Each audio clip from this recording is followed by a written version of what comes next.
കേരളത്തിലെ എല്ലാ തെരഞ്ഞെടുപ്പുകളിലും പോളിംഗ് ദിനത്തിൽ കാണുന്ന സ്ഥിരം കാഴ്ചകളാണ് കുടുംബസമേതം വോട്ട് ചെയ്യാനെത്തുന്ന മുന്നണി നേതാക്കന്മാർ. ഈ തെരഞ്ഞെടുപ്പിൽ നമുക്ക് ആ ദൃശ്യങ്ങൾ ഓർമ്മ മാത്രമാണ്. 2021 നിയമസഭാ തെരഞ്ഞെടുപ്പിന് ശേഷം അപ്രതീക്ഷിതമായാണ് ആ കാഴ്ചകൾ ചരിത്രത്താളുകളിലേക്ക് ഇടം നേടിയത്.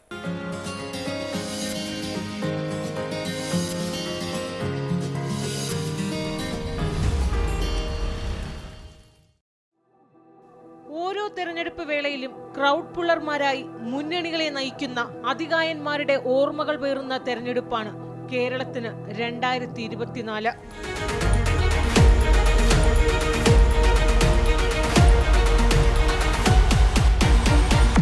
അനാരോഗ്യം പോലും വകവയ്ക്കാതെ കച്ചമുറുക്കി അങ്കത്തട്ടിലിറങ്ങിയവരാണ് ഈ നേതാക്കൾ.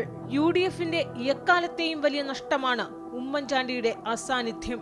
ബുദ്ധിമുട്ട് ഉണ്ടെന്ന് കരുതുന്ന പല നിയോജക മണ്ഡലങ്ങൾ അടക്കം ഐക്യജനാധിപത്യ മുന്നണിക്ക് അനുകൂലമായ രാഷ്ട്രീയ കാറ്റ് വീശിക്കഴിഞ്ഞിരിക്കുകയാണ്.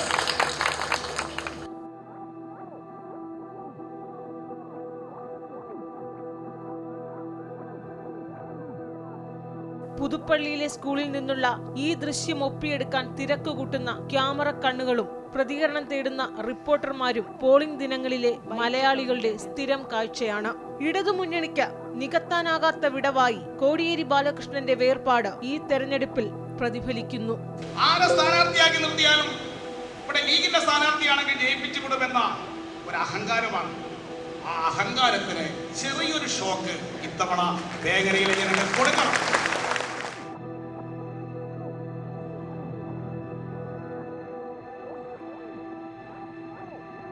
തലശ്ശേരി കോടിയേരിയിലെ ജൂനിയർ ബേസിക് UP സ്കൂളിൽ ഭാര്യ വിനോദിനിക്കും മക്കൾക്കുമൊപ്പം വോട്ട് രേഖപ്പെടുത്താനെത്തുന്ന കോടിയേരി ബാലകൃഷ്ണന്റെ ചിത്രമെടുക്കാൻ മത്സരിക്കുന്ന ക്യാമറകളും ഈ തെരഞ്ഞെടുപ്പ് കാലത്ത് ഓർമ്മ മാത്രമാകുന്നു. തിരുവനന്തപുരത്ത് ജഗതിയിലെ UP സ്കൂളിൽ മകൻ അനിൽ ആന്റണിക്കൊപ്പം കുടുംബസമേതം വോട്ട് ചെയ്യാനെത്തുന്ന AK ആന്റണിയും കഴിഞ്ഞ തെരഞ്ഞെടുപ്പ് വരെയും നമ്മുടെ സ്ഥിരം കാഴ്ചയാണ്. അനിൽ ആന്റണി BJPയിലേക്ക് പോയതോടെ ആ കാഴ്ചയ്ക്കും ഈ തെരഞ്ഞെടുപ്പിൽ മങ്ങലേൽക്കുകയാണ്.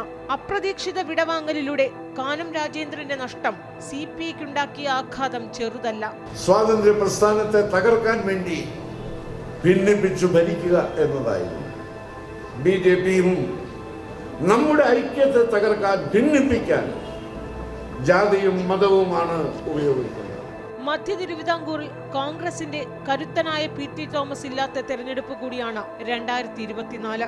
കരുത്തന്മാരുടെ വേർപാടുകൾ ഒരുമിച്ചുണ്ടായ തെരഞ്ഞെടുപ്പായി മാറുകയാണ് 2024 ലോക്സഭാ തെരഞ്ഞെടുപ്പ് രാഷ്ട്രീയ കേരളത്തിന്.